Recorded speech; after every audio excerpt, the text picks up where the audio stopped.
How's it going, guys? My name is Zach with the Movie Castle, and today we're going to be talking about the newest entry into the Conjuring franchise, The Conjuring, The Devil Made Me Do It. Really quick, before I get into that, I want to give you guys a big thank you. By the time this video goes up, I should have just passed 300 subscribers, so that's really cool. I saw we were getting close for a bit, finally got to 300 subscribers. I'm really happy, and this is of course all thanks to you guys. So everyone who subscribed, I'd like to give you guys a big thank you. Just past 300.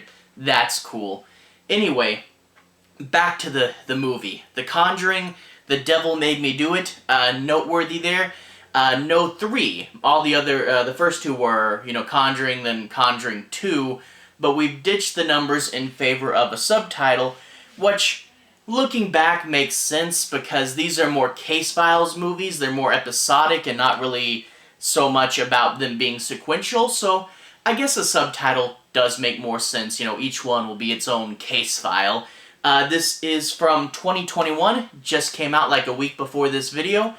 And that is after much delays. Obviously, a global pandemic. You have to really figure out how to release movies in this climate.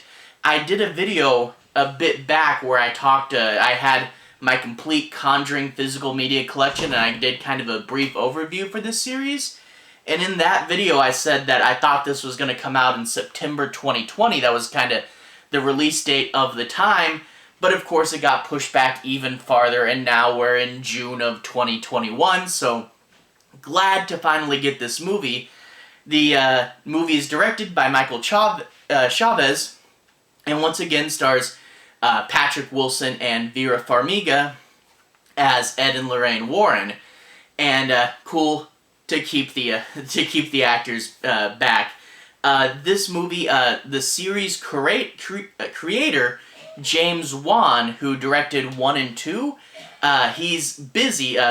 Great to see him having career success. But he's off with the DC Comics movies, the DCEU, so he was too busy to be able to come back and do this. But major props to the guy. He didn't just abandon the franchise, he stuck on as a producer. His production company, Atomic Monster, is responsible for this, and you could tell he had a bit more of a hand in this than if he had just went away and left it up to the team, So he's a producer, and he also has a story credit. Not a writing credit, but a story credit. So he was involved with how the story went, and you can tell that he didn't just abandon it, but you can also tell it's not him directing, So cool for him for staying around. The actual director, Michael Chaves, I believe directed La Llorona. La Llorona, not the best entry in the franchise, but at least you got someone who had experience with the cinematic universe. If I had to pick one of the other directors other than Wan, I would have gone with Sandberg, obviously.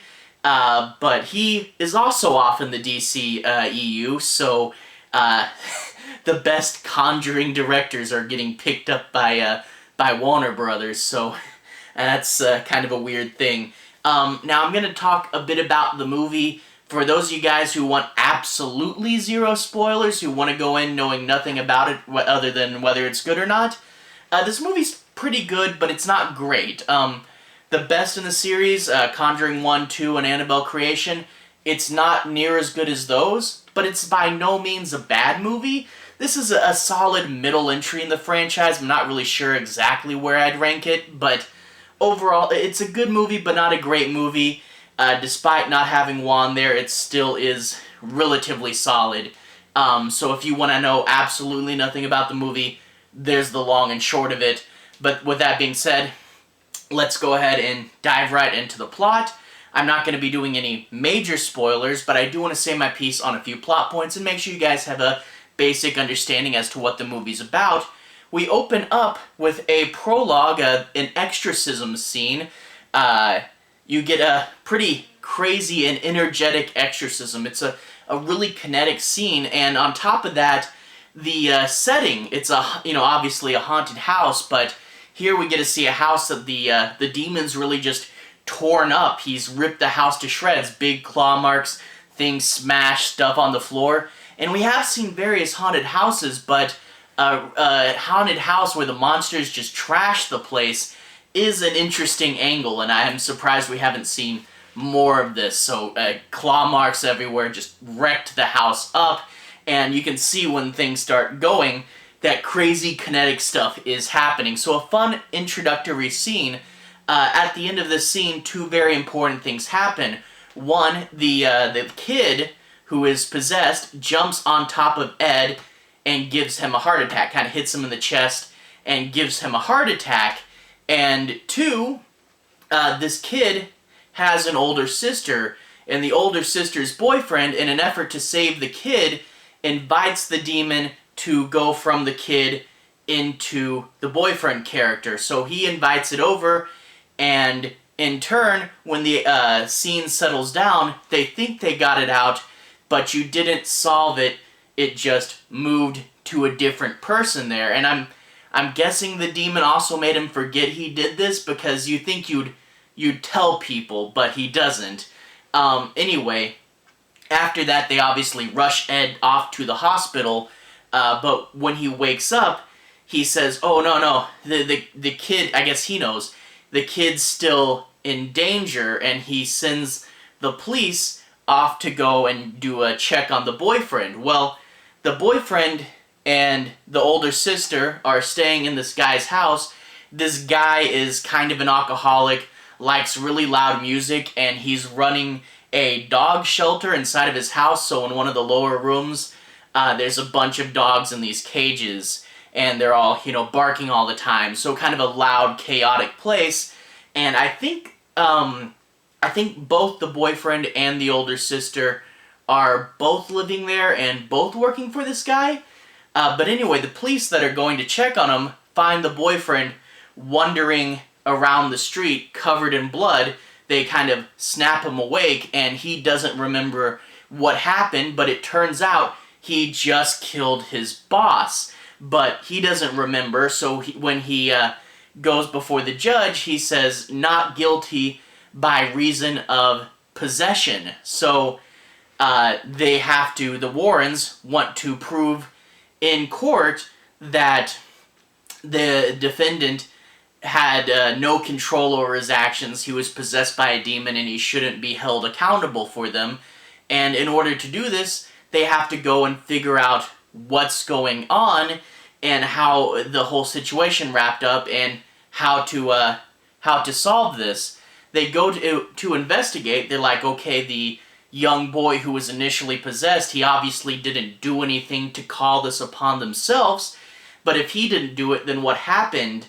They dig around and they find in the crawl space under the house, someone has left a witch's totem, and someone else essentially cursed this family to send the demon to their house. So yes, we're dealing with a witch in this movie, so this is a Conjuring movie with a human villain, which hasn't really been done before. It's an interesting change of pace. So this witch is going to be your main villain.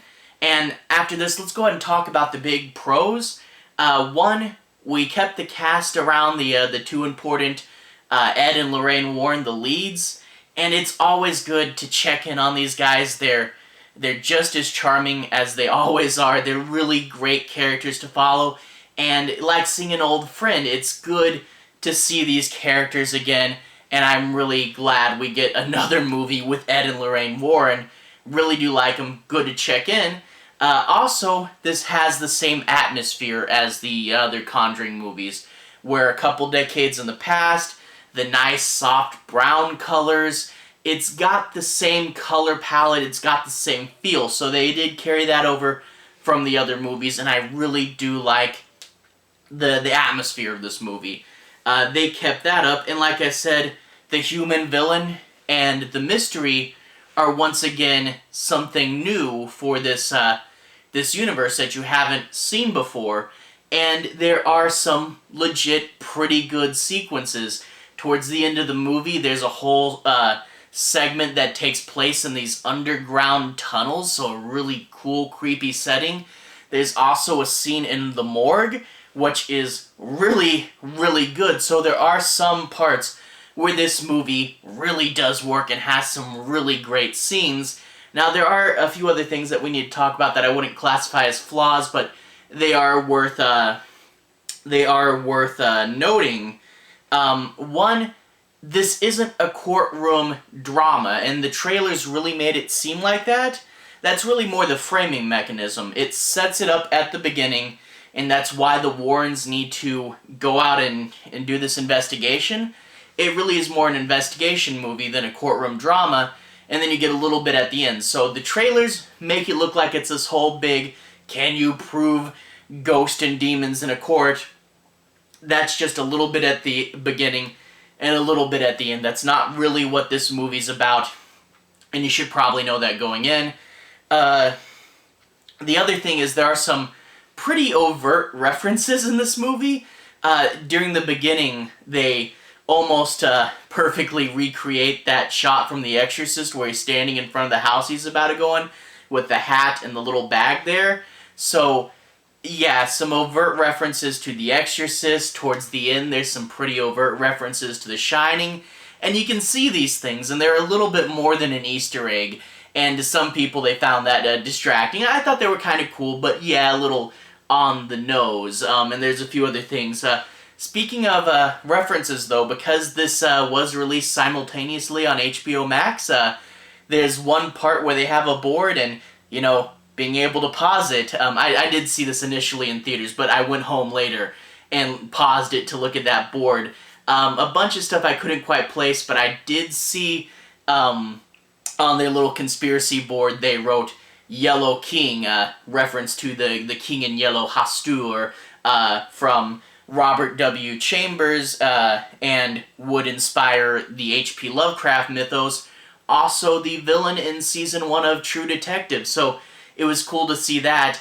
And then another thing, Conjuring and Ishtar. That's a crossover you wouldn't expect, but maybe that will be the next movie. Anyway, moving on, we do have some cons we have to talk about, and a lot of people, when they talk about cons for this movie, they just say it kind of vague, like, oh, it wasn't as scary, or I didn't feel as much for the characters.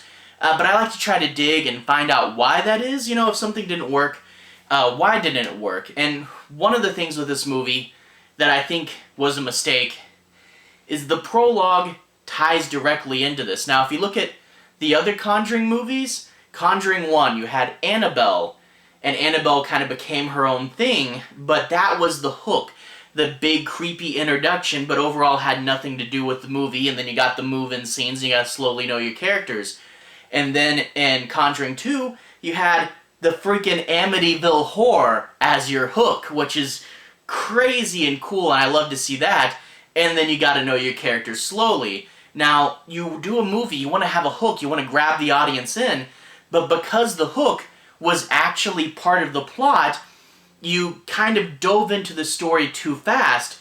There's a really quick flashback scene where you get to see them move in and that stuff, but it was a really short scene, and for most Conjuring movies, this is a long opening part. It's how you get to know your characters, and because we jumped into the story too quick, and then that was just a little flashback to them moving in, this guy who, the whole movie, we're supposed to care for him because he's on trial, I didn't get to know him well enough. A lot of the auxiliary characters you didn't get to know well enough because you skipped the slow introduction and the getting to know you phase. So that was a problem. Also, by doing a prologue that was directly related to the story, you didn't get a cool side thing, you know, like the other unrelated prologues to part 1 and 2, you gotta meet Amityville, and you gotta meet Annabelle, you know, those are really cool openings, but also introduced something new and different, and that is one of the things that the Conjuring movies do really well, is you have your main monster, but then you get Annabelle, you get the Crooked Man, you get all these other stuff, and we essentially, by having it related, we missed who knows what cool monster could have been the prologue, and I do like seeing the auxiliary monsters in this movie. In this movie, we do get one auxiliary monster. You get, I guess you call him the Morgue Man, this big giant corpse that they have to fight off. He was really cool, but I do wish we got at least one more auxiliary monster. The main witch is cool, the morgue man is cool, but I wish we had just that one more. You know, that would have really spiced things up. So yeah, we don't get to know our characters, don't get as many auxiliary monsters. Also, Ed's heart attack, it did provide a sense of drama. It made Lorraine have to, you know, work a bit on her own, and you see Ed wanting to protect her and not being able to. But because he's out of commission, we don't get as much of him directly interacting. You know, I really love scenes in parts 1 and 2, like, where there's downtime and you get to see Ed, like, fixing the family's car.